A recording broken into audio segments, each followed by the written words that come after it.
ইসলামে মৃত্যুর প্রস্তুতি খুবই গুরুত্বপূর্ণ বিষয়, কারণ মৃত্যু অবশ্যম্ভাবী, কিন্তু তার সময়, স্থান ও অবস্থা আল্লাহ ছাড়া কেউ জানে না। কুরআন বলে, প্রত্যেক প্রাণী মৃত্যুর স্বাদ গ্রহণ করবে। সূরা আল ইমরান ১৮৫।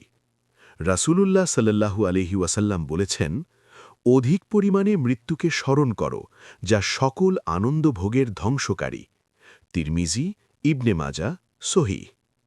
আরেক হাদিসে এসেছে, সবচেয়ে বুদ্ধিমান ব্যক্তি তারাই যারা মৃত্যুকে বেশি স্মরণ করে এবং মৃত্যুর পরের জীবনের জন্য সবচেয়ে ভালো প্রস্তুতি নেয়। ইবনে মাজাহ।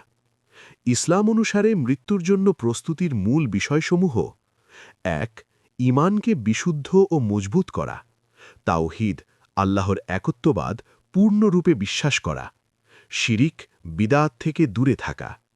কুরআন বলে, যে ঈমানদার অবস্থায় নেক আমল করে, আল্লাহ তাকে পবিত্র জীবন দান করেন। সূরা নাহল ৯৭। ২. ফরজ ইবাদত পালন করা ও গুনাহ থেকে বাঁচা। ৫ ওয়াক্ত নামাজ, রোজা, যাকাত, হজ যদি সামর্থ্য থাকে, এগুলো নিয়মিত আদায় করা। গুনাহ বা বড় পাপ থেকে দূরে থাকা। নামাজ কিয়ামতের দিন প্রথম হিসাব নেওয়া হবে। ৩. অধিক তওবা ইস্তেগফার করা। প্রতিদিন গুনাহের জন্য তওবা করা, মৃত্যুর আগে তওবা কবুল হয়। রাসূল সাল্লাল্লাহু আলাইহি ওয়াসাল্লাম বলেছেন, যে ব্যক্তি তওবা করে, আল্লাহ তার তওবা কবুল করেন। শেষ নিঃশ্বাস পর্যন্ত তওবার দরজা খোলা। ৪. মৃত্যুকে অধিক স্মরণ করা। প্রতিদিন মৃত্যুর কথা ভাবা, দুনিয়ার মোহ কমে যায়, গুনাহ থেকে বাঁচা যায়। কবর জিয়ারত করা, জানাজায় অংশ নেওয়া। এতে দুনিয়ার প্রতি আসক্তি কমে এবং পরকালের প্রস্তুতি বাড়ে। ৫. নেক আমল বাড়ানো ও সৎকর্মে প্রতিযোগিতা করা। দান সদাকা, কুরআন তিলাওয়াত, দ্বীনের দাওয়াত, মানুষের উপকার করা। কুরআন বলে, প্রত্যেক ব্যক্তি দেখুক সে আগামী দিনের জন্য কি পাঠিয়েছে। সূরা হাশর ১৮। ৬. ওসিয়ত বা ওয়াসিয়ত লিখে রাখা। সম্পদের ১/৩ অংশ পর্যন্ত ওসিয়ত করা যায়। দান, ঋণ পরিশোধ বা কোনো কাজে ব্যয় ইত্যাদি।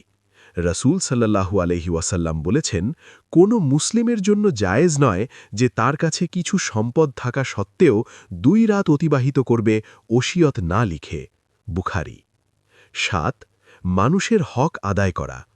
ঋণ থাকলে পরিশোধ করা বা ব্যবস্থা করা। কারো প্রতি জুলুম, গীবত, হক নষ্ট করা থাকলে ক্ষমা চাওয়া বা আদায় করা। সুন্দর মৃত্যু বা হুসনুল খাতিমা লাভের জন্য অতিরিক্ত কিছু আমল: নিয়মিত কালিমা তাইয়েবা পড়া, শেষ সময়ে আল্লাহর রহমতের আশা রাখা। দোয়া, আল্লাহুম্মা ইন্নী আউযুবিকা মিন ফিতনাতিল মাহইয়ায়া ওয়া আযাবিল কবর, অর্থাৎ কবরের ফিতনা ও আযাব থেকে আশ্রয় চাওয়া। অনেক আলেম বলেন, যে ব্যক্তি জীবনে আল্লাহ ও রাসূলের ভালোবাসা নিয়ে বাঁচে, সে তাদের সাথে থাকবে। বুখারী। মৃত্যুকে দূরের কিছু মনে না করে প্রতিদিনের সঙ্গী মনে করুন। আজকের দিনটিকে শেষ দিন মনে করে আমল করুন।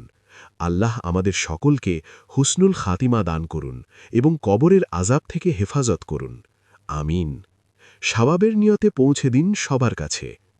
৬২২ খ্রিস্টাব্দে প্রিয়নবী হজরত মুহাম্মদ সাল্লাল্লাহু আলাইহি ওয়াসাল্লাম মহান আল্লাহর নির্দেশে মক্কা থেকে মদিনায় হিজরত করেন।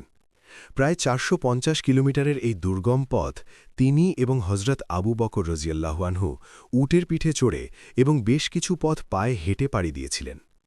শত্রুর চোখ ফাঁকি দিতে তারা পরিচিত রাস্তা ছেড়ে লোহিত সাগরের উপকূলীয় পাহাড়ি পথ বেছে নিয়েছিলেন। দীর্ঘ ৮-১২ দিনের এই সফরটি ছিল ইসলামের ইতিহাসের এক অবিস্মরণীয় মোড়।